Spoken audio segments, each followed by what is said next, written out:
Buenas tardes a todos. Ya nuestro compañero Cristian nos hacía una breve presentación. Muchas gracias por estar aquí en nuestro panel y gracias también a las personas que están conectadas. Bueno, el nombre de este panel es Los retos de la investigación en tecnología educativa. Así que la idea es que cada uno de nosotros va a abordar esos retos desde una mirada un poco diferente y eso nos va a ayudar a construir el tema y discutirlo con ustedes. Me regalas la siguiente, por favor, para no demorar. Listo. La mirada que vamos a dar en esta primera presentación es la siguiente. Si vamos a hablar de retos en tecnología educativa, pues tenemos un buen insumo y es el informe GEN de la UNESCO que justo salió este año. Es un informe sobre el seguimiento a cómo se están cumpliendo esas metas que desde los Objetivos de Desarrollo Sostenible, el Objetivo 4 que tiene que ver con educación, cómo estamos en el cumplimiento de las metas.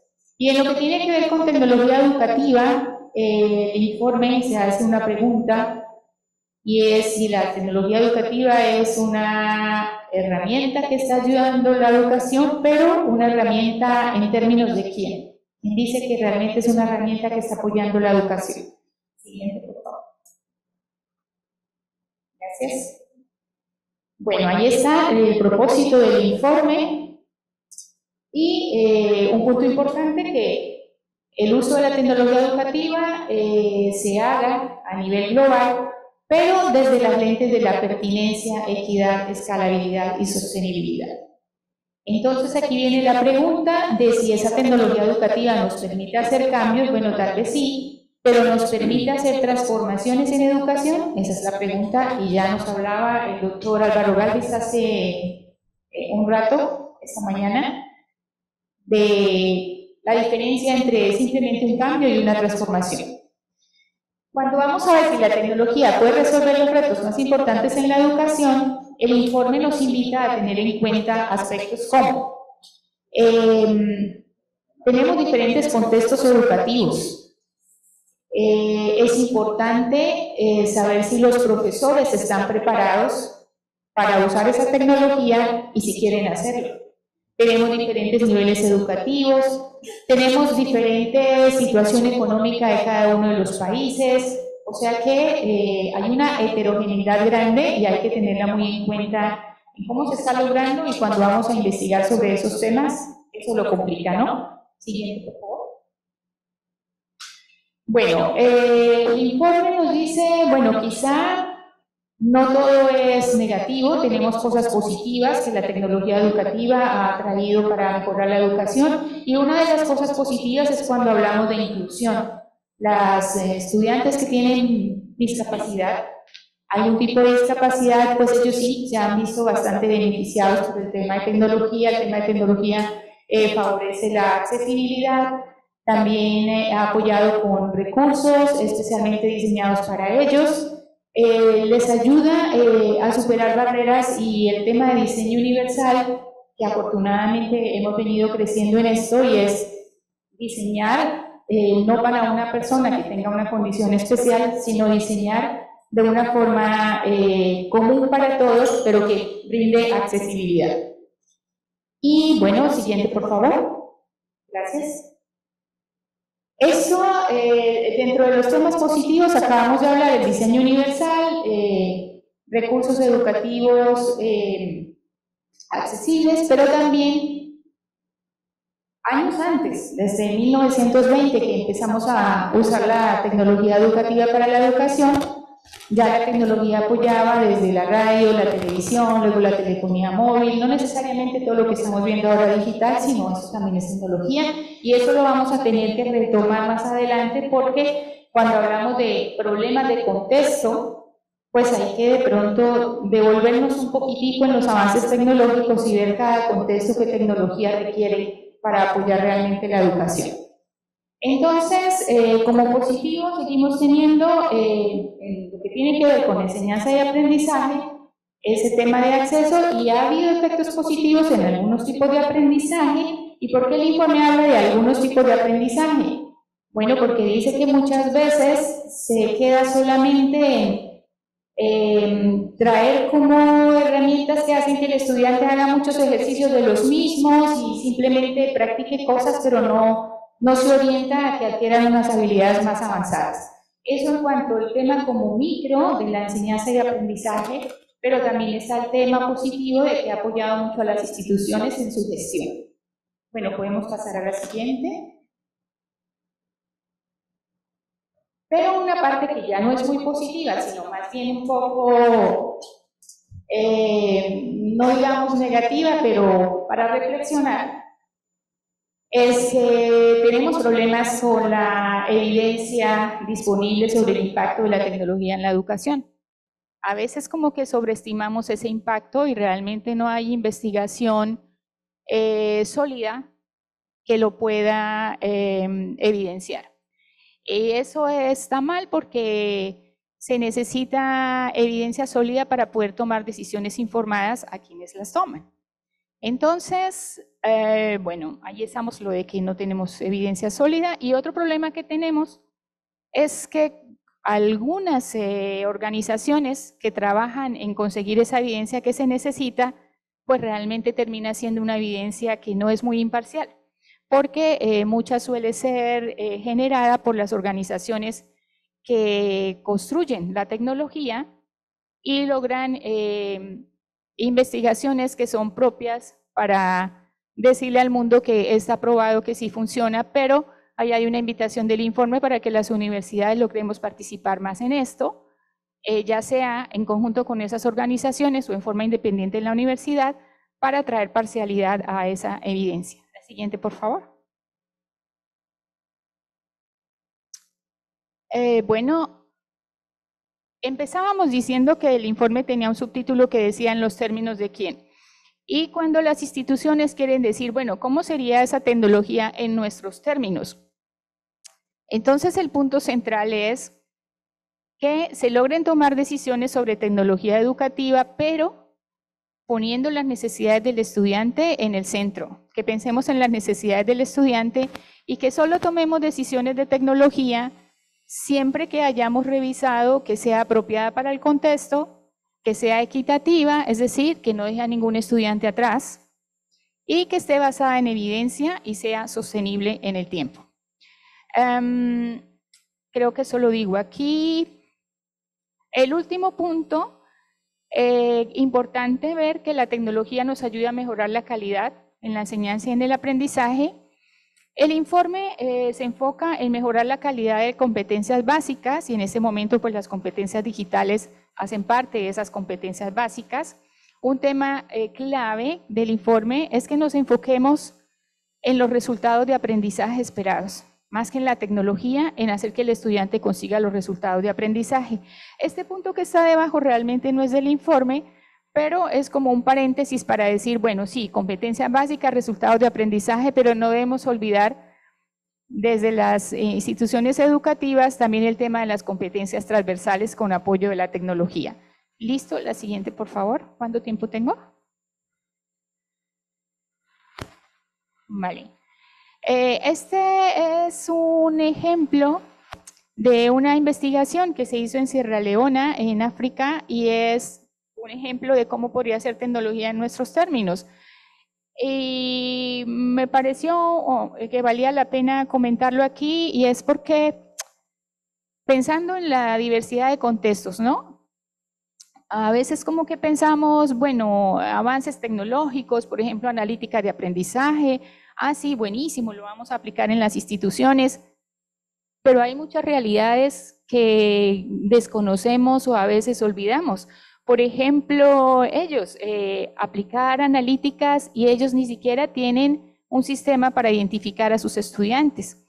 Y el informe muestra un alto porcentaje de instituciones educativas en el mundo que no lo tienen. O sea, hay que resolver todos esos aspectos antes de ir a mirar cómo podemos aprovechar esa tecnología. Siguiente, por favor. Bueno,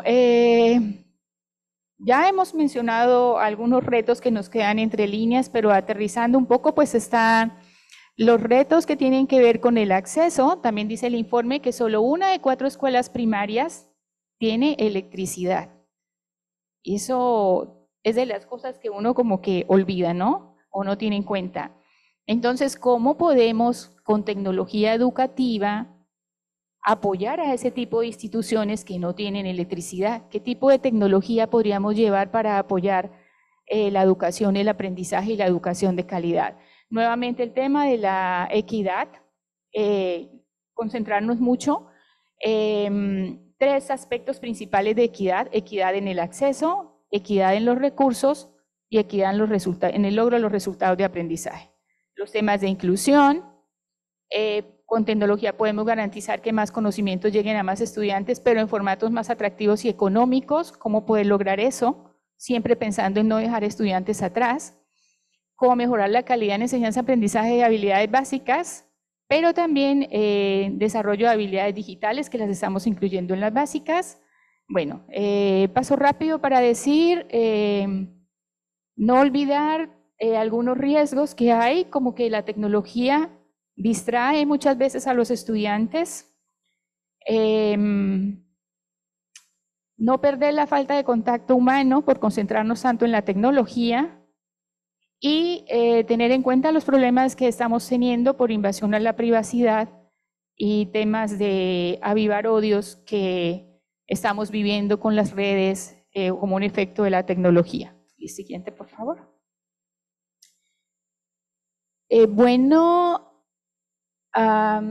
Paso rápido para decir que en el tema de la gobernanza educativa, pues tener en cuenta el contexto, la preparación de los profesores, explotar el potencial de los datos para la gestión de las instituciones educativas, los temas de la analítica. Y una problemática que tenemos en contenidos abiertos es que, claro, es maravilloso tener recursos educativos abiertos, pero el 90% de esos recursos están en repositorios orientados a educación superior.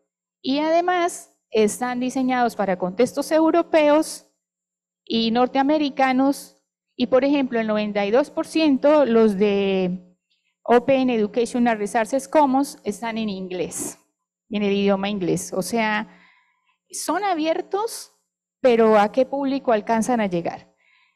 Y en el tema de los MOOC, que también son cursos abiertos, hay varios estudios que nos mandan la alarma de que la mayoría de estudiantes de esos cursos abiertos son personas que ya tienen un alto nivel de aprendizaje, que tienen un alto nivel de formación y no llega a las personas que quisiéramos para que de los que están en bajos niveles se logren capacitar.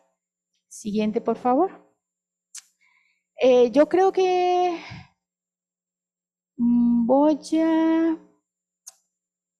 aquí hay una cosa que me llamó mucho la atención del informe y tiene que ver con la cuarta viñeta que dice que el apoyo sea efectivo y no necesariamente avanzado. ¿Y eso qué significa? Lo que me llamó la atención es que hay una gráfica que dice, vea, estos son los estudiantes que ingresan a su escuela primaria y ese es el porcentaje que termina, ¿sí? Bueno, listo. Pero hay una cosa muy interesante y es, de esos que terminan, ¿cuántos realmente lograron aprender? Y resulta que hay un porcentaje elevado de estudiantes que, entre comillas, terminan, pero no saben leer y escribir ni las operaciones básicas matemáticas después de haber terminado. O sea, no están recibiendo educación de calidad y esa es una cosa muy importante. Entonces, donde dice que sea efectiva y no necesariamente avanzada el informe dice, quizá debemos dar un paso atrás, no pensar en tecnología pues tan sofisticada y mirar cómo la tecnología puede apoyar a esas habilidades básicas de nuestros estudiantes, porque eso es clave para que ellos se puedan desempeñar en la sociedad. Siguiente, por favor. Bueno, me voy a pasar aquí. Estas son recomendaciones para los tomadores de decisiones. Tiene mucho que ver pues ya con lo que hemos hablado y digamos que para resumir eso que está allí sería Pues si hemos hablado de que hay un problema con la sostenibilidad, pero que por el otro lado pues puede tener un beneficio, entonces como que la invitación es hacer a un balance costo-beneficio, no sacrificar lo uno por lo otro, sino mirar un nivel de compensaciones, ¿sí? Como tenemos un poquito de lo bueno y como tenemos un poquito de lo menos bueno, pero no olvidar el tema de la sostenibilidad. Siguiente, por favor. Yo voy a pasar. Siguiente, por favor. ¿También? ¿También? Ahí. Ahí creo que decir de esta diapositiva las tres primeras cosas que nos invita el informe. ¿Cómo sabemos si la tecnología funciona en la educación?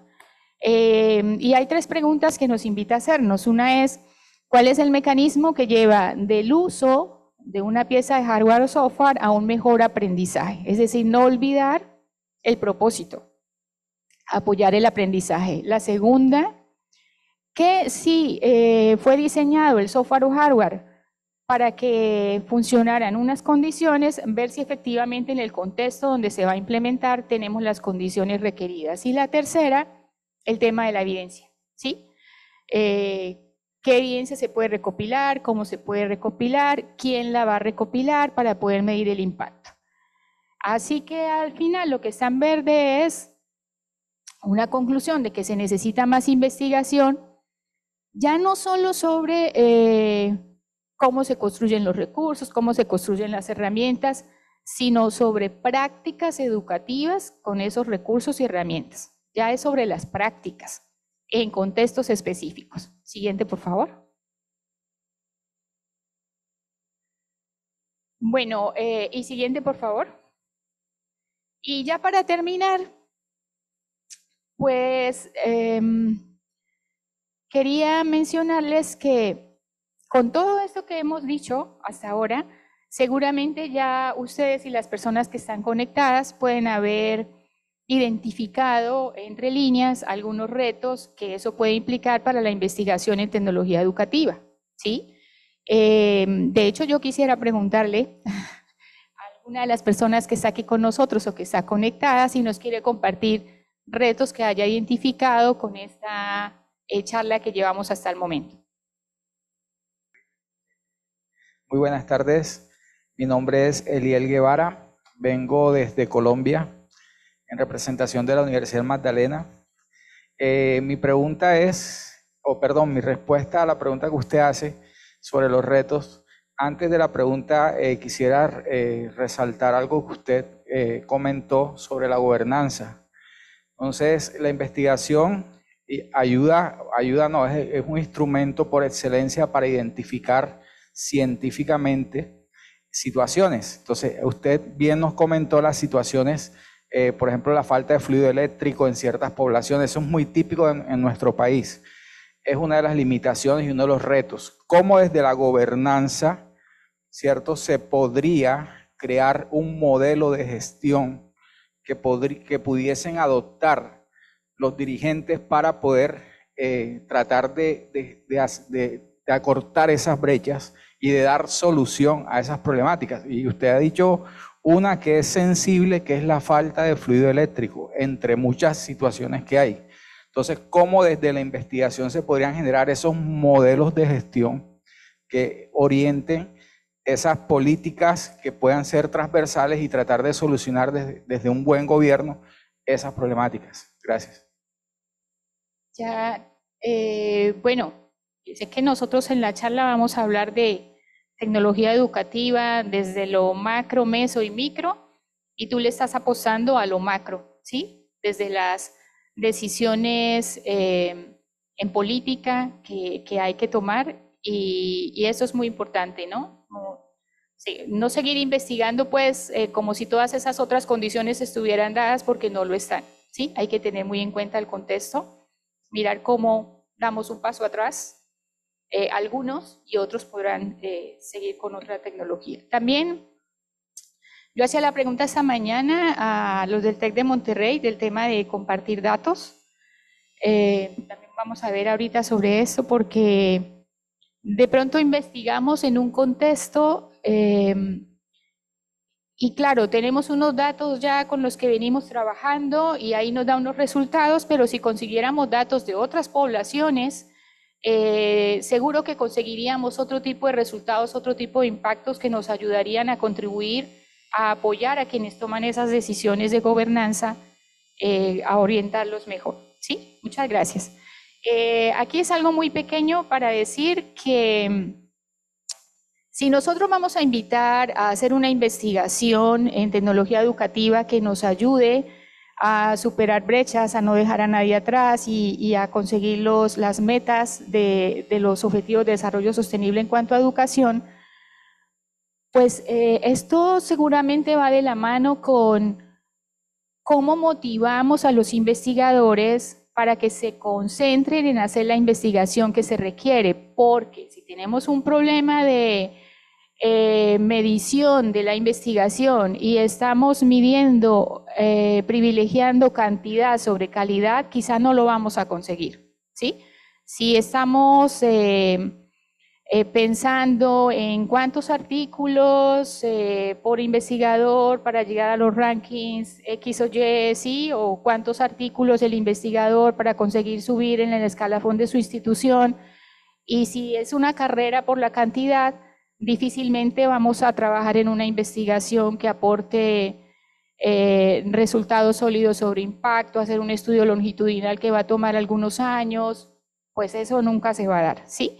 Entonces, no quería terminar sin hacer ese llamado a revisar la evaluación, que igual sé que la estamos revisando en todo el mundo. Entonces, son solo 2 diapositivas. El tema de cómo caminar a esa cultura de la investigación, de manera que premiemos la calidad y el impacto en la investigación, y que valoremos la colaboración y el involucramiento con la sociedad. Eso no lo digo yo, esto lo dicen personas de COARA, que es la Coalición para la Evaluación de la Investigación. Ellos están unificando un trabajo que lleva muchos años en todo el mundo y sobre todo en Europa, trabajando sobre cómo evaluar la investigación para poder mejorar esto que estamos diciendo. Y un segundo colega de María Karen, de la misma organización COARA, nos dice que ya es momento de cambiar ese modelo como un poco limitado, estrecho, restringido, como con la forma en que venimos definiendo el éxito en los investigadores, y cambiar por una forma que reconozca otro tipo de contribuciones, y eso nos ayudaría, como decíamos, no solo a mejorar la calidad, sino también una cultura de la investigación. Y en la siguiente y última, con ese trabajo que inició COARA este año, ha liberado un documento que se llama, bueno, es unas recomendaciones y ejemplos de buenas prácticas, dice reconociendo lo que valoramos, que ayude a las instituciones educativas, grupos de investigación, a mirar cómo valorar y adaptar los sistemas de evaluación. Adaptar, porque la idea de ellos no es decir, ese es el framework y así tienen que aplicarlo, sino reconociendo la autonomía institucional, dan unos lineamientos y miren cómo cada uno lo adapta a su institución. Y como parte de ese framework que ellos proponen para sugerir cómo valorar la investigación, hay un elemento que es el que tiene que ver con colaboración. Y dentro de esa colaboración está el tema de la interdisciplinariedad. Entonces, siguiente, por favor. Ya había dicho que era la última, pero me falta una. Siguiente, por favor. Ahí. Entonces, la investigación interdisciplinar, de acuerdo con Vázquez 2023 del TEC de Monterrey, puede incluir colaboración, acceso a datos, y ellos proponen un marco para investigación interdisciplinaria e innovación educativa. Y termino ahí. Tienen en cuenta en esa interdisciplinariedad revisión exhaustiva de literatura interdisciplinar, propuestas metodológicas interdisciplinares, datos que cubran diferentes poblaciones, y al final, en las conclusiones, hacer claridad sobre qué tipo de conclusiones se obtienen desde cada una de las disciplinas que estaban participando en el estudio. Qué pena, muchas gracias. Le damos las gracias entonces a la doctora Marta Lucía Orellana y vamos a pedirle ahora entonces a Cristóbal Suárez que presente. Vamos a pasar directo, vamos a pedir un cambio de presentación ahí en nuestro. Y bueno, como había mencionado, él es doctor en tecnologías digitales, académico en la Universidad de Valencia en España. El colega es originario de Perú y ha trabajado fuertemente en temas como pedagogía digital. Perfecto, Cristóbal, te dejo entonces. Muchas gracias. Me avisas, no quiero pasar de 15 minutos para dar espacio a Bárbara también y plantear y enriquecer el tema.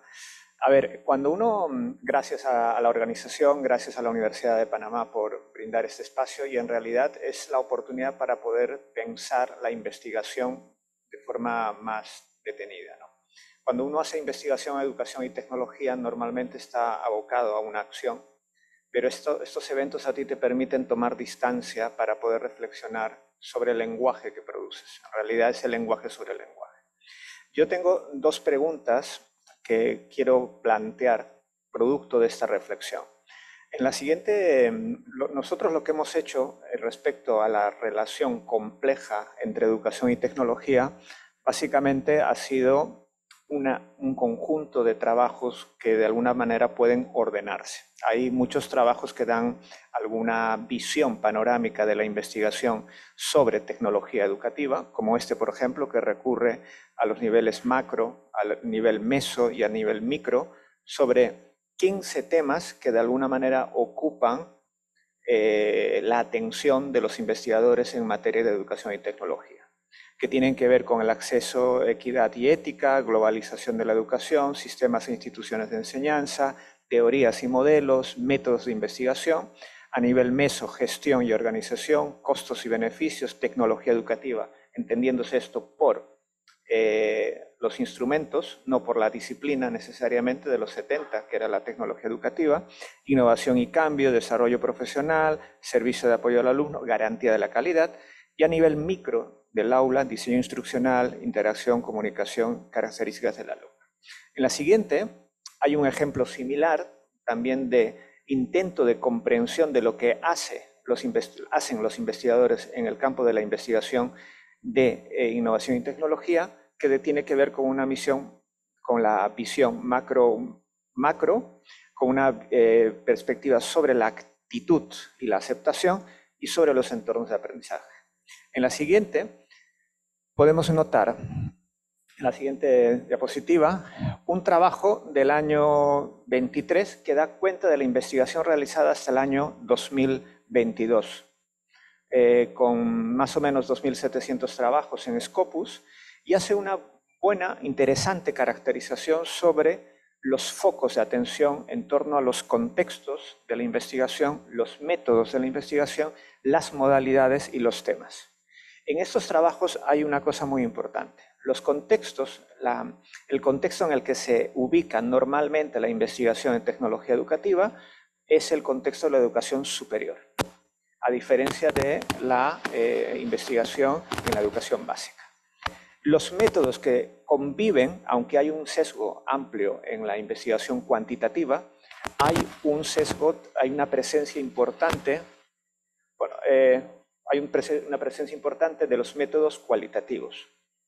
Y también aparece también el tema de las revisiones sistemáticas como una constante en la investigación actual. Los metaanálisis, ¿no?, que conviven justo con la comprobación, con las pruebas, etc. A nivel de modalidades, se ha dejado ya de lado el tema, por ejemplo, de la educación remota de emergencia propia de la pandemia, y aparece siempre el tema de los ambientes de aprendizaje. Y en el tema de los temas, aparecen los temas emergentes, como por ejemplo pensamiento computacional, gamificación o en la actualidad inteligencia artificial. Este es el dominio de la investigación. En las siguientes diapositivas pueden ver en detalle En las siguientes, cómo se ha construido este análisis, básicamente bibliométrico, sobre los keywords, en el que se puede ver la presencia de estos términos. En la siguiente también, ¿no? Entonces, y en la siguiente podemos ver un cuadro que a mí me llama mucho la atención, del que se deriva lo que voy a preguntar. Nosotros en la investigación en tecnología educativa, como en otros ámbitos de las ciencias sociales, tenemos tareas como descubrir, comparar, evaluar, explicar o predecir o diseñar o desarrollar. Esto último muy abandonado. La pregunta que yo me hago al final de toda esta revisión bibliométrica, de alguna forma, es todo lo que hacemos, todo lo que categorizamos y todo lo que está presente en esos gráficos, es decir, hay investigación sobre tecnología y educación, cómo llega al docente, cómo llega a los gestores de la educación, cómo llega a la prensa. Entonces, cuando un profesor o una profesora toma decisiones en torno a la educación y la tecnología, ¿a qué apela? A actitudes, a información sesgada, mitos, a prejuicios, apela a la investigación científica. Es decir, nosotros en nuestro ámbito de investigación hacemos muchas cosas, interesantes todas. Hacemos investigación, pero ¿cómo llega todo este mapa de investigaciones al campo de las decisiones micro del aula y a las decisiones macro a nivel de política educativa? Y ese es un tema que dejo abierto porque es un tema, creo que un reto de la investigación en tecnología educativa. No solo investigar, no solo tener métodos potentes, cada vez más potentes, objetos cada vez más difusos, ¿no? Sino también cómo aterrizamos en el campo de las decisiones políticas, en el campo de las decisiones a nivel de aula y en el caso de las familias. En la siguiente diapositiva quiero entrar al segundo punto. Nosotros vivimos entre Escila y Caribdis, más o menos entre el bien y el mal. Por un lado vamos a notar mucha literatura que dice que no a la tecnología y otra literatura que dice la tecnología salvará la educación. Los últimos avances que van a revolucionar la educación y por otro lado evita el contacto con la tecnología. Ambos discursos están basados en una idea ingenua de la educación, no de la tecnología. Ingenua de la educación de considerar una relación de causa-efecto entre el uso de la tecnología y sus resultados. ¿Por qué? Porque en la educación no existe una única variable que puede explicar el aprendizaje. Cuando un niño aprende, quizá lo último que necesita es una tecnología y lo que haga falta más es desayunar. Necesita muchas condiciones afectivas, conocimientos previos, método docente, entorno de aprendizaje, gestión educativa, tecnología. Entonces, cuando uno piensa que la tecnología es la respuesta a todos los problemas de la educación, simplemente está pasando por alto la complejidad de la educación. Y si piensa que la tecnología de alguna forma puede ser el elemento nocivo para la educación, está dejando de lado todos los elementos que de alguna forma condicionan la acción educativa. Entonces, nosotros tenemos una serie de literatura como el ChatGPT, obviamente, que revolucionará las aulas, las 10 tecnologías que van a revolucionar la educación, y todos unos elementos que de alguna manera alimentan cierta narrativa sobre la tecnología que le hace un flaco favor a la educación, o bien que la envenena, o bien que la alza como la solución más inmediata. En el COVID nos dimos cuenta de que la tecnología no era necesariamente la solución, fue una salida, pero no la solución, porque está lejos de que una única variable sea una solución integral al tema educativo. En la siguiente, ¿qué necesitamos, creo yo, desde la investigación? Tenemos tecnología, pero nos hacen falta marcos de representación pedagógico desde donde se pueda identificar los problemas de la investigación en tecnología. ¿Por qué? Porque una teoría te permite ver, una teoría a ti te permite prestarle atención a un objeto de investigación. Entonces, cuando tú careces de un objeto, cuando tú generas un problema de investigación, es la carencia de la explicación de una teoría.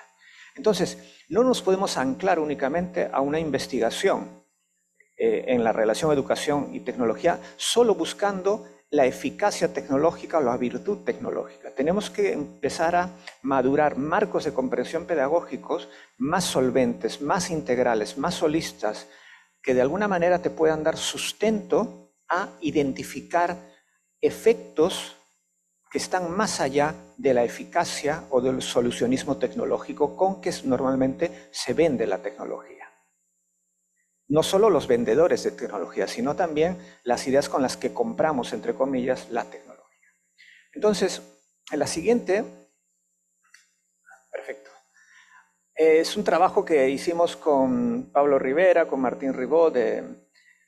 Dice, si la tecnología es la respuesta, ¿cuál es la pregunta que formulamos? ¿Cuáles son esas preguntas que pueden movernos a los docentes a plantear estos nuevos nichos de investigación? Porque el germen de la investigación es la pregunta. Y a partir las preguntas, cuanto más fuerte es tu marco teórico, tienes mejores preguntas. Porque no es lo mismo, por ejemplo, investigar el aprendizaje desde el marco de la teoría sociocultural del aprendizaje que desde la teoría piagetana, porque esos marcos definen los objetos. Siguiente. Hay un elemento importante que son las creencias pedagógicas. Tan importante como el sistema tecnológico es la actitud y las creencias y el marco de representación pedagógico con que usas esa tecnología. En la siguiente, parte de esas creencias se podrían interpretar como la presencia de una pedagogía digital.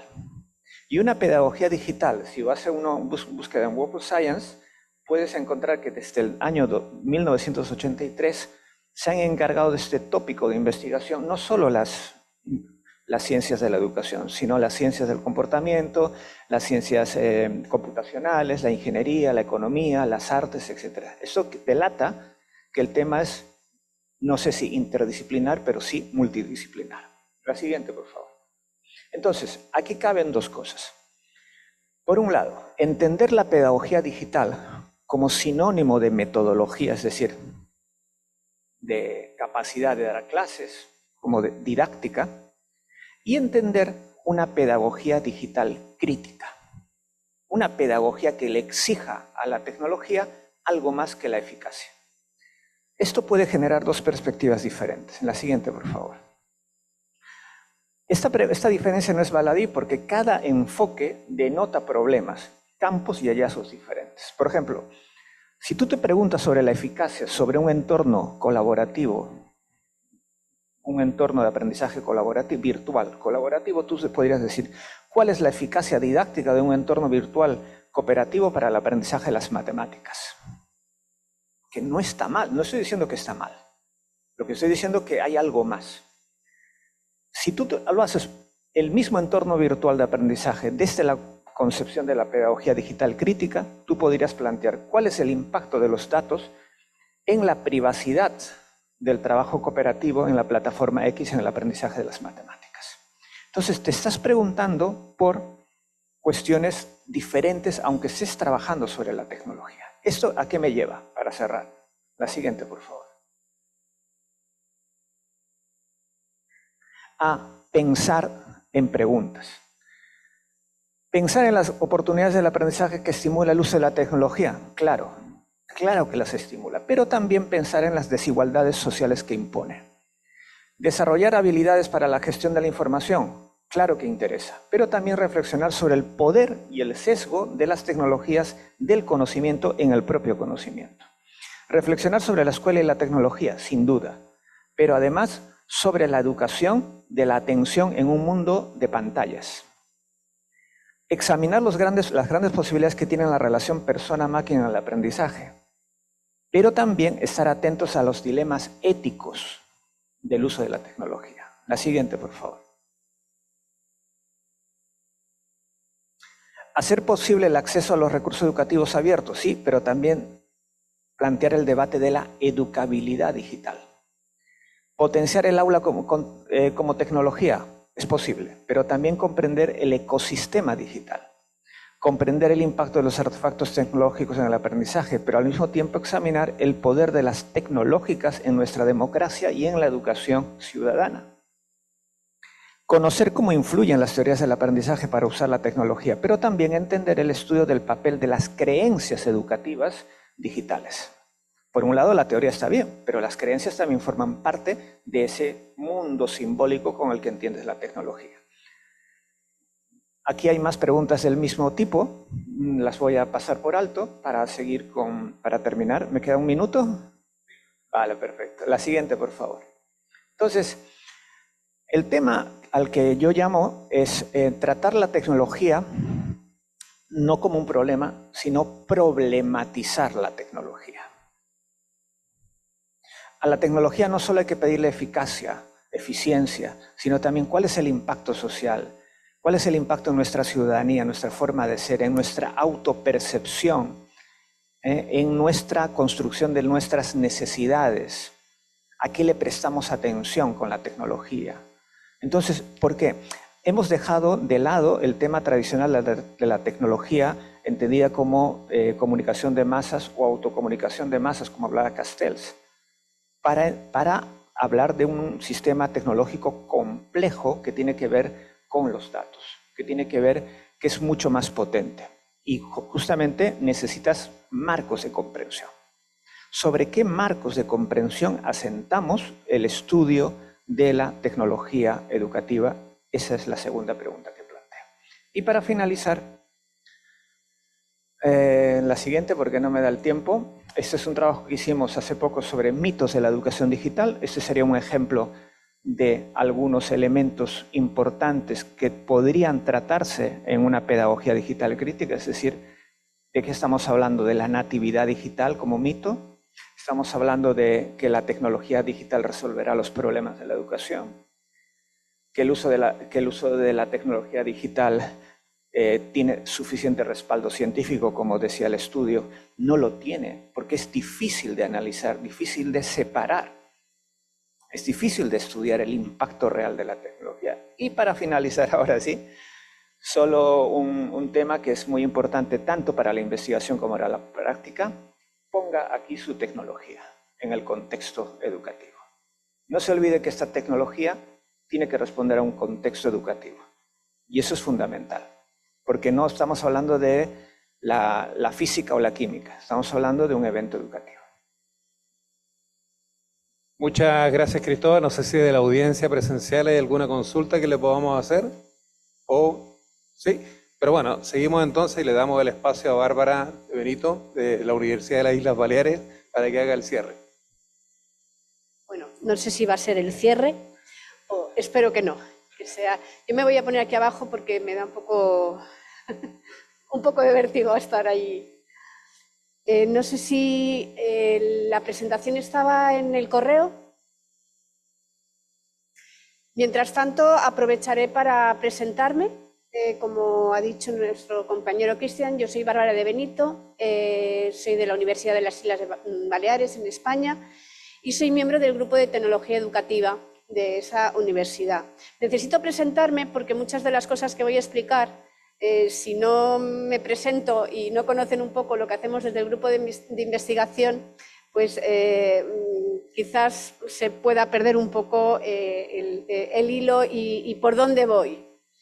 Bien, pues como decía, pertenezco al Grupo de Tecnología Educativa. Es un grupo que tiene bastante tradición y por eso quisiera comentarlo. Tiene bastante tradición en la investigación sobre estrategias didácticas, metodologías y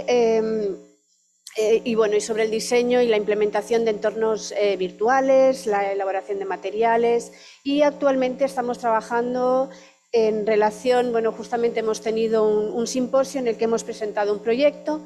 Trabajamos proyectos relacionados con la flexibilización del aprendizaje mediante itinerarios personales de aprendizaje, valga la redundancia, con el objeto de favorecer la autorregulación del aprendizaje y la agencia académica del estudiante. Esos son nuestros focos actuales de investigación. Siguiente, por favor. Bien, cuando nos plantearon participar en este panel, el enfoque que yo les voy a presentar, con el fin de incentivar un poco ese debate y esa reflexión, tiene otra línea. Es cierto, y apoyándome en la presentación de los compañeros, ya nos han comentado que los temas de investigación en tecnología educativa, los enfoques, las metodologías que se utilizan son muy diversos, ¿no? Y este tarro de cristal con las diferentes bolitas podrían bien representar pues, los diferentes temas y esos enfoques metodológicos que utilizamos en tecnología educativa. Entonces, realmente es un panel muy ambicioso si queremos abordar todos esos aspectos. Siguiente, por favor. Bien, otro de los temas que yo quería incorporar y que de alguna manera con el informe que nos ha presentado la doctora Orellana apunta, ¿no?, sobre diferentes aspectos que se tienen que tener en cuenta cuando implementamos la tecnología educativa, también con la presentación del compañero anterior, pues también salen, ¿no?, algunos temas que son susceptibles de investigar en tecnología educativa.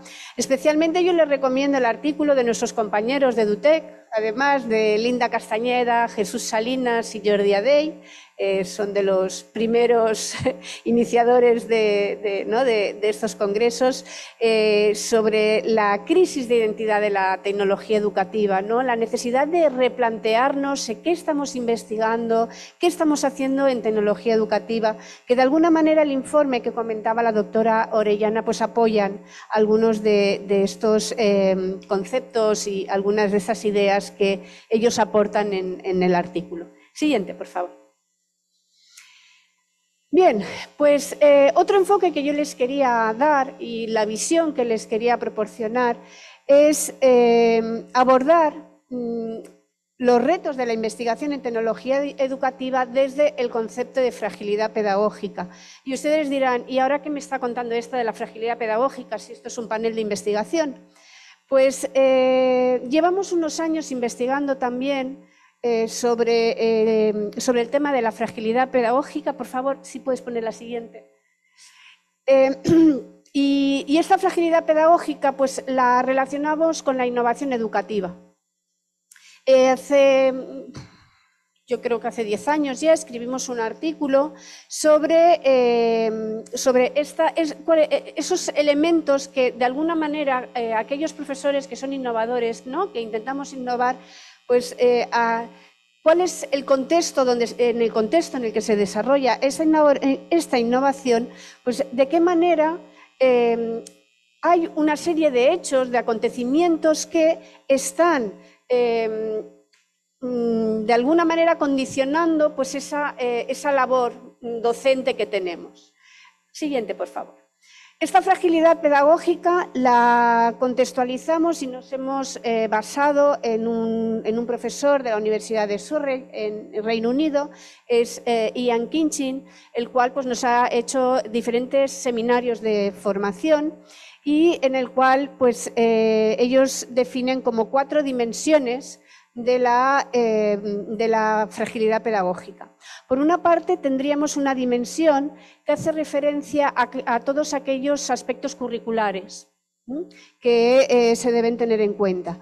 Por otra parte, tenemos una dimensión que hace referencia a más bien las técnicas didácticas, la pedagogía y también aquellos conceptos relacionados pues, claramente con el contenido de la disciplina que se transmite.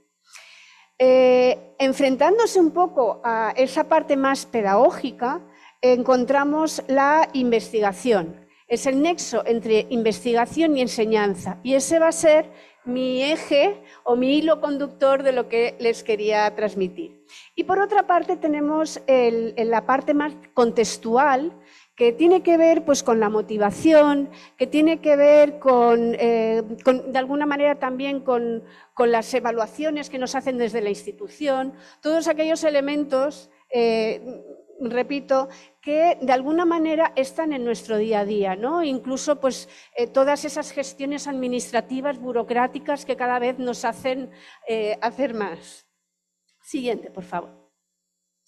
Bien, esto es un ejemplo, como comentaba, bueno, es del 17, he dicho 10 años, un poquito menos, afortunadamente. Es un artículo que publicamos con una compañera y con el doctor Salinas, precisamente para intentar identificar, hicimos unos grupos focales con unos profesores de universidad y intentamos identificar pues, de qué manera en realidad lo que nos interesaba era la innovación educativa y estábamos intentando identificar los componentes del modelo TEPAC.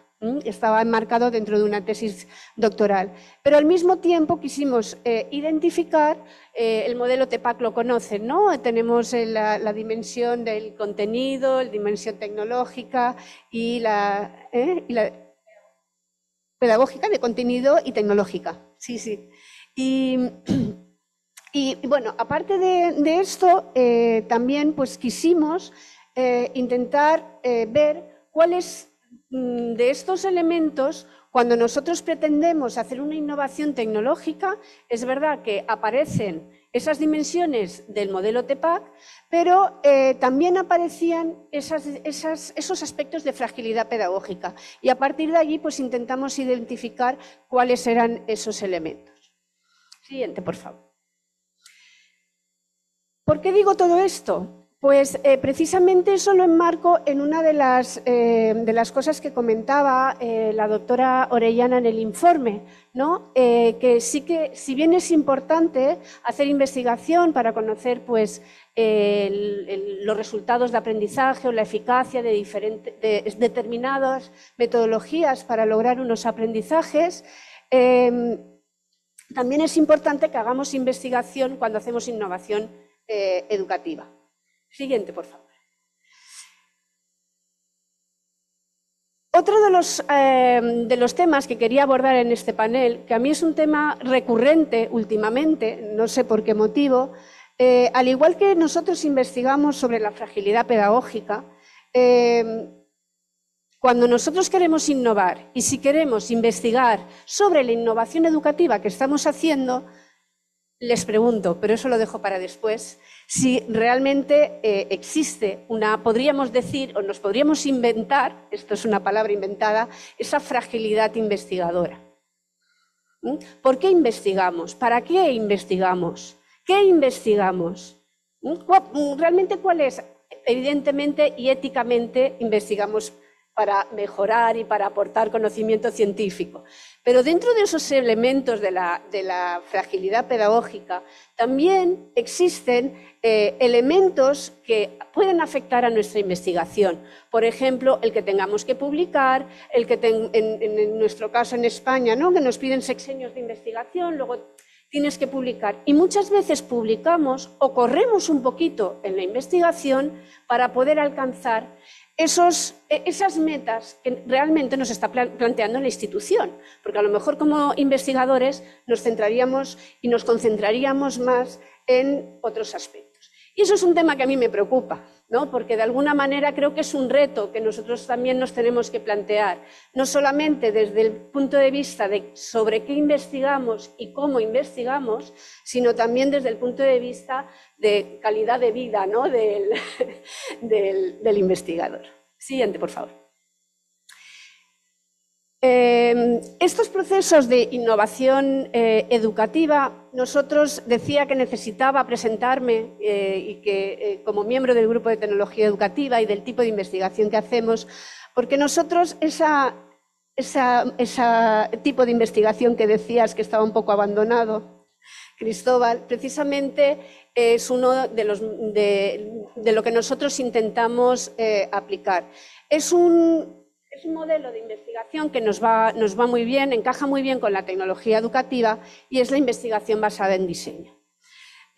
Claro, la utilización de este tipo de metodología lo que nos permite es aplicarlo a la innovación educativa porque es importante y quizás es uno de los retos que nos tendríamos que plantear cuando hacemos innovación educativa o para poder hacer innovación educativa en los centros de, como comentaba el compañero Cristóbal, ¿no? En primaria y secundaria. Es verdad que la investigación la hacemos más en el ámbito universitario, pero necesitamos también que se haga innovación educativa y que se haga investigación en niveles inferiores de educación y en otros contextos que pueden ser incluso en la educación no formal. Por lo tanto, no, perdón, volvemos para atrás. Por lo tanto, la investigación basada en diseño, no sé si la conocen, no me quiero tampoco extender mucho en qué es la investigación basada en diseño, pero lo que nos permite es intentar solucionar un problema de la realidad educativa. Y eso es importante si pensamos en innovación. Pero no simplemente intentamos solucionar un problema haciendo pruebas, utilizando la herramienta de moda, utilizando la inteligencia artificial, porque todo el mundo habla de inteligencia artificial, sino que partimos de unos fundamentos teóricos, porque eso es importante. Partimos por una parte de unos fundamentos teóricos y por otra parte de la detección de esa necesidad que nosotros intentamos buscar esa solución. A través de diferentes ciclos iterativos, lo que hacemos es diseñar, implementar, analizar, rediseñar esa innovación educativa, por ejemplo, que podríamos hacer. Y desde mi punto de vista, sobre todo, lo que es importante de la investigación basada en diseño es que se fundamenta. Ahora iremos a la siguiente diapositiva, por favor. Se fundamenta en diferentes, o utiliza diferentes metodologías mixtas que pueden ser cuantitativas o pueden ser cualitativas. Y otro de los aspectos que son relevantes es que además no solamente pretende demostrar la eficacia de esa innovación, sino que lo que pretende es investigar en ese proceso de innovación. Y eso creo que es muy importante, es decir, no solamente fijarnos en los aprendizajes, sino fijarnos en el proceso. Y eso nos falta, y yo creo que es un reto desde la tecnología educativa. Siguiente, por favor. Bien, de la investigación basada en diseño, no solamente podemos hablar de procesos de innovación o experiencias educativas en sí, sino de que de ellos se podrían derivar diferentes productos educativos, materiales. Nosotros lo utilizamos mucho en el diseño de materiales, en el diseño de juegos, también, como decía, en el diseño de procesos, en el diseño de programas educativos y también de modelos y políticas. Por lo tanto, es un tipo de metodología que podríamos aplicar en esos niveles macro, meso y micro que comentábamos anteriormente. Bien, y ya termino. Yo he sido breve porque me he apoyado un poco en lo que han comentado mis compañeros. Sí que es cierto que ahí encontramos con defensores y detractores de la investigación basada en diseño. Si buscan en la bibliografía encontrarán algunos investigadores pues, que ponen en duda tienen dudas sobre sobre todo sobre la generalización de los resultados. El objetivo de la investigación basada en diseño no es generalizar ni transferir. El objetivo de la investigación basada en diseño es diseñar, generar principios de diseño para aquel producto, para aquel programa, para aquel material, para aquella intervención que hemos realizado. Por lo tanto, dejo ahí la pregunta. Volvemos. ¿Qué interrogantes nos puede plantear utilizar la investigación basada en diseño como metodología de investigación en tecnología educativa? Y el reto sería reflexionar sobre ello y, sobre todo, yo creo que intentar que desde las escuelas, sobre todo desde los centros educativos que introducen esas tecnologías, como comentaba la doctora Orellana, se lleven a cabo esos procesos de innovación, pero junto a un proceso de investigación que sea fundamentado y que tenga una buena fundamentación teórica para generar principios de diseño que puedan ser aplicados también en otros contextos. Muchas gracias. Bueno, le damos las gracias a Bárbara. Tenemos poquito tiempo, no sé. Quedan 10 minutos. Yo quisiera cerrar algunas ideas. Nosotros ayer también estuvimos haciendo una conversación coloquial bastante interesante. Analizábamos en base a nuestra experiencia que también otro de los retos asociados a investigar en tecnologías educativas consiste en identificar de manera adecuada los problemas de investigación. Usualmente los investigadores nobles que están iniciando su carrera confunden problemas sociales con vacíos en la literatura. Hoy está de moda pedirle a los estudiantes revisiones sistemáticas de literatura con la finalidad de que ellos puedan mapear lo existente. Pero creo que eso también debe ir más allá. Muchas veces uno es citado, entonces Google Scholar envía, digamos, una notificación a los autores y una vez se siente que las referencias de las citas que han hecho de los artículos personales no son fieles a lo que quiso decir la idea. Por lo tanto, otro reto también es auditar las publicaciones, sobre todo si estamos pensando en que esas publicaciones son insumos para la toma de decisiones. Por lo tanto, algo es muy interesante y así como auditar, también a la hora de publicar, pensar en que nuestro trabajo también debe ser auditable. Hoy día se habla mucho de ciencia abierta. El año pasado en el Congreso de Armenia estaban pidiendo ya las bases de datos públicas, que fueran públicas las bases de datos, sobre todo aquellas que eran financiadas con fondos nacionales, de manera que la gente también pueda aprovechar esos recursos a lo mejor con una finalidad distinta o no tan fidedigna a lo que el investigador original desarrolló. Ese es un desafío. Ser auditado en términos de lo que estamos diciendo está basado no solo porque pasó por un comité de ética, sino porque los datos son los que hablan. Hablando de los datos, también hay un desafío interesante. Hoy día los desarrollos en programas estadísticos han avanzado una enormidad. Los análisis univariados ya son demasiado básicos, los análisis multivariados son lo mínimo que se debería hacer, pero también considerar los modelos de ecuaciones estructurales que hoy día están cambiando un poco los análisis estadísticos que se hacen. Es decir, esto es mucho más complejo, ya no es la relación entre 2 o 3 variables, es la relación entre muchas variables que afectan algo. Y finalmente, también pensar en aquellos investigadores que trabajan haciendo innovaciones educativas. Me tocó moderar una mesa recién, habían varias experiencias con innovaciones con tecnologías digitales. Siempre el gran desafío es pensar ahí si se innova educativamente por las posibilidades tecnológicas que tienen las nuevas herramientas o se innova porque las herramientas digitales permiten abordar un problema educacional. Y eso es algo súper interesante de analizar. Básicamente, como se dice en Chile, si la carreta va delante de los bueyes o detrás de los bueyes, o qué es lo que guía. Nosotros en general confiamos en la tecnología. Bárbara hizo unas preguntas interesantes, ¿para qué lo hacemos? ¿Con qué finalidad? Y yo creo que se resume en el fin último. Queremos que las tecnologías digitales puedan ser un apoyo hacia el aprendizaje de los estudiantes, el aprendizaje autónomo, pero también hacia la enseñanza. Las tecnologías tienen esa posibilidad, pero también tenemos un lado oscuro de las tecnologías que está llevado a usos problemáticos, adicciones de las tecnologías, que es un área que quizás por no tener la expertise en el área de la psicología y psiquiatría, nosotros tampoco estamos viendo. Pero eso que no estamos viendo nosotros ha llevado a que en algunos centros educativos, por ejemplo, el uso de las tecnologías sea prohibido. Y está desde la academia la responsabilidad de poder fundamentar el valor agregado que tiene eso en términos prácticos. Es un cierre. Yo fui invitado a moderar. Ayer tuvimos una conversa bastante positiva. Me gustaría saber si hay algunas preguntas. Carol, ¿sí? Vamos a ver qué nos dice Carol. Sí, claro. Bueno, muy buenas tardes. Mi nombre es Carol Rivero, soy de la Pontificia Universidad Católica del Perú, de Lima, del Perú. Y bueno, me surgieron varias preguntas y les voy a comentar un poquito de lo que apunté y que me gustaría reflexionar con ustedes, ¿no? Generalmente las investigaciones sobre tecnología educativa hablan sobre la integración de la tecnología, se habla mucho también de que debemos verificar los aprendizajes, pero ¿por qué hasta el momento no hay mucha investigación al respecto? ¿Por qué no se trabaja más la analítica, por ejemplo? ¿Cómo hacer para que también los docentes puedan beneficiarse de toda esta investigación? ¿Qué hacer para desarrollar la innovación educativa?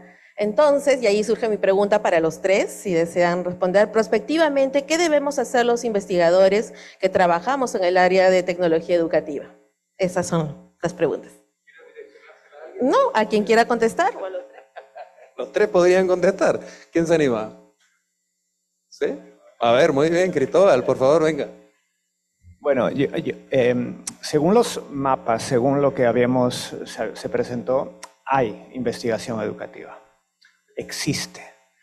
Lo que no existe creo que es al momento de tomar decisiones a nivel macroeducativo o a nivel microeducativo, ¿en qué se apoyan esas decisiones? O sea, la investigación que hacemos en nuestros laboratorios no llega a este campo. Entonces, claro, el fin último es el impacto social, no necesariamente el impacto bibliométrico, que lo conseguimos. Sí, pero ¿cómo llega a esto? ¿Cómo se traduce esa investigación? ¿Sobre qué criterios, sobre qué información los profesores toman decisiones para dar una tablet o no, para usar una aplicación, para gestionar un entorno virtual de aprendizaje, o sobre qué información se lanzan los proyectos educativos a nivel general? Entonces, a veces ocurre lo que decía Bárbara, o sea, hay innovación, hay novedad tecnológica, pero no necesariamente innovación educativa. Y esto puede ser producto de la orfandad pedagógica, no solo en el término didáctico, sino la falta de una visión holista que contemple la tecnología como parte del bosque de la educación, no simplemente la tecnología en sí misma. Yo voy a agregar algo. Tú mencionabas el tema de las analíticas. Entonces, ver que las analíticas ayudan a la institución en la toma de decisiones, claro, le arroja mucha información sobre lo que está sucediendo, en dónde tiene que hacer ajustes, pero también es muy importante que las instituciones capaciten a los profesores para que los mismos profesores utilicen esos datos, no solo los tomadores de decisiones en la institución, sino los profesores también, ¿sí?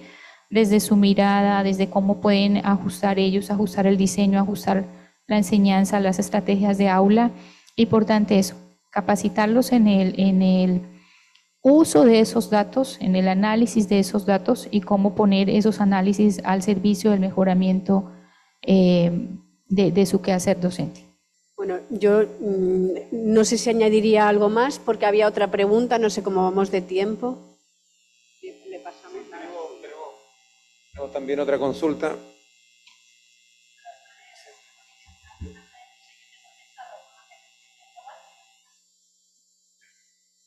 Hola, buenas tardes. Mi nombre es Dante Castillo, vengo de Chile, de una organización que se llama SUMA, somos un laboratorio de investigación e innovación. Y la pregunta tiene que ver con lo siguiente, con esta conciencia que cada vez tenemos mayor de la alta diversidad de, digámoslo así, soluciones tecnológicas. Todas nuestras presentaciones suelen ser sobre tecnología educativa. Tenemos las high-tech, las low-tech, como se han usado en llamar. Tenemos el tablet, tenemos la aplicación, tenemos el entorno de aprendizaje, tenemos una diversidad de tecnologías.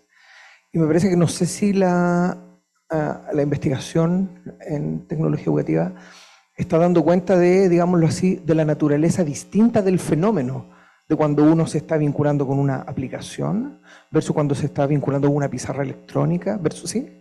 Pero pareciera ser en la discusión sobre tecnología educativa es como todo el grupo de tecnología educativa. Me parece que hay más bien y esta es mi pregunta más bien, si ven ustedes que una de las necesidades de la investigación en tecnología es poder ir identificando de manera más precisa, digamos, la transformación, digamos, que exige el proceso pedagógico cuando hablamos de esas distintas tecnologías. Me parece que hoy día pareciera ser que tendemos a homogenizar cuando en realidad parece lo que se necesita mucho más especificidad sobre el fenómeno que emerge, independiente, digamos, así de los distintos, digamos, dispositivos, ¿sí? Aplicaciones, entornos de aprendizaje. Más bien esa es la pregunta. Y si eso va a requerir finalmente quizás nuevos modelos teóricos, no sé, estoy pensando en las teorías de la complejidad, de alguna manera lo decía el colega, por un lado, o teorías de los ensamblajes sociotécnicos que hoy día, digamos, desde la teoría del actor red empiezan a emerger. Digo, ¿cómo se hay una transformación que tiene que ver no con la tecnología educativa, sino con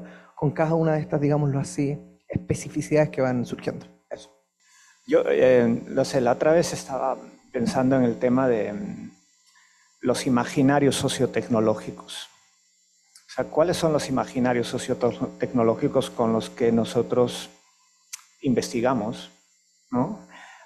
con los que nosotros usamos la tecnología o qué esperamos de la tecnología, ¿no? Entonces, muchas veces nuestra relación con la educación respecto a la tecnología está planteada en qué puede hacer la tecnología. O sea, el desarrollo tecnológico en educación es una cosa y otra cosa es el desarrollo educativo con tecnología. Entonces, ¿de qué estamos hablando? ¿Qué vamos a priorizar, ¿no?, al momento de investigar? ¿Y cómo esa investigación llega?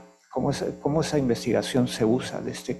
Que esa investigación forma parte de esos imaginarios. Entonces, el tema no se traduce únicamente a un asunto técnico, sino teleológico, de visión educativa, de proyecto humano, y es mucho más amplio. Entonces, esta conciencia o esta visión debería formar parte también del proceso de investigación, ¿no? Que al final no solamente son acciones técnicas muy refinadas sobre un objeto de investigación, sino también cierto compromiso ético y profesional, ¿no? Sí, vale, gracias. Añadir algo. De pronto quisiera añadir por el lado de lo interdisciplinar, que alcanzamos a hablar, creo que todos nosotros en algún momento, y es que, como lo dice mi compañero Cristóbal, de pronto a veces podemos abordar el tema de la investigación X solo desde lo tecnológico, pero tiene mucho que ver con cuál es la disciplina en la que cada uno investiga. Entonces es como también una invitación a complementemos esa investigación, permitámonos diferentes miradas, diferentes enfoques, diferentes metodologías. Por ejemplo, si nosotros somos más de la parte técnica, invitemos a otro grupo de investigadores que sean más de la parte social, y ahí entraría, ayúdeme aquí con su mirada crítica, ¿dónde está la pedagogía crítica? Porque yo no lo veo así, yo lo veo muy tecnológico. Venga usted, venga el que trabaja en neurociencia y me dice cómo aprendemos cuando somos niños, pero cómo aprendemos cuando somos adultos, ¿sí? Eso también es muy importante, ¿sí? Para ver el lado del contexto. Y en esto de lo interdisciplinar es que el tema me encanta, es también cómo se enriquece eso de teorías, de enfoques, de metodologías, pero bueno, también está el tema mire, si venimos investigando sobre este mismo tema, con esta misma población, desde este mismo enfoque, como que se agota la investigación, ¿sí? Pero ya ¿qué más resultado le puedo sacar a este conjunto que tengo de métodos y de datos? Entonces, cuando investigo con el otro, nada más con ver otro enfoque, seguramente ahí van a aparecer otro tipo de preguntas, otro tipo de resultados. Y si tenemos acceso a datos de otras poblaciones y otros contextos, seguramente que también vamos a tener la riqueza de nuevas preguntas y nuevos resultados. Por eso es la invitación a lo interdisciplinar, que de verdad que enriquece. Bueno, yo solo muy rápido, solo añadir que efectivamente quizás esa interdisciplinariedad puede ser una solución, pero sí que es un reto desde la tecnología educativa que busquemos algún tipo de solución a esta evolución tan rápida en la tecnología que no nos da para poder llegar y para poder investigar, porque se están implementando, o sea, sale una tecnología, se implementa. Y es importante que hagamos esa reflexión y quizás lo que has aportado pues puede ser una solución, ¿no? Conecto también con el hecho de que las tecnologías evolucionan tan rápido que cuando uno logra hacer la investigación, hacer la implementación tecnológica, aplica, y cuando se quiere escalar, es decir, tratar de que la misma innovación que se desarrolló, ya la tecnología ha cambiado. Ahora, un tema interesante también es el tema de los mitos, lo decía Cristóbal. Conversando hace poco con algunos colegas, pensaban que la docencia remota de emergencia que hicimos durante el confinamiento producto de COVID-19 era sinónimo de educación a distancia. Entonces la gente decía, bueno, ahora que aprendimos esto de la educación a distancia, podemos implementar un programa de esta manera. Entonces también tenemos una responsabilidad nosotros de desmitificar estas cosas. Como se plantea también comúnmente, no por ser jóvenes son nativos digitales, pase del Instagram, llévelos al Excel, pídales que hagan una tabla dinámica y ahí están los nativos digitales. Entonces tenemos que también no pensar que esto es por defecto, no atribuirle a los otros, en este caso a los jóvenes, que ellos lo van a resolver, porque es interesante saber cómo lo resuelven, cuál es la caja negra que uno hace un input de una tarea, viene una respuesta y cómo lo resuelven, y se sorprenderían al verlo. Y lo otro, se mencionó el chat GPT, que ha generado todo un ruido, y ya se le está dando una nueva magia a la tecnología, y al parecer nos estamos olvidando de todas las tecnologías que sí pueden ser un aporte, pensando que aquí está la solución, y desde una óptica la academia tradicional es, me decía el decano tiempo atrás, hace años atrás teníamos que defendernos de la búsqueda en Google. Doctor, ¿cómo nos defendemos ahora de las respuestas de ChatGPT? Qué interesante ese comentario, porque es un comentario que viene desde una óptica proactiva hacia el aprendizaje, pero también envuelve un desconocimiento en el área. Yo creo que tenemos trabajo que hacer. Yo invitaría a los asistentes a actuar con responsabilidad, a publicar cosas interesantes que sean escalables y a fundamentar lo que se hace, porque lo que mencioné de auditar las publicaciones es algo relevante. Hay muchas cosas publicadas que si uno las audita pueden ser afectas a pequeñas variaciones de credibilidad. Cristóbal. Solo para cerrar, porque al momento que hablabas de Google me decía, había un niño, esto se atribuye a un niño que decía a su profesora, enséñame algo que no esté en Google. Ahora pues nos planteamos, enséñame algo que no está en ChatGPT, ¿no? Enséñame algo que pueda aplicar. Les damos las gracias a los presenciales, al equipo, al panel, un aplauso ahí. Gracias a EduTech por la invitación, por la oportunidad de estar acá también, y esperamos que la gente que estuvo en línea haya podido aprovechar esto también. Muchas gracias, que estén muy bien.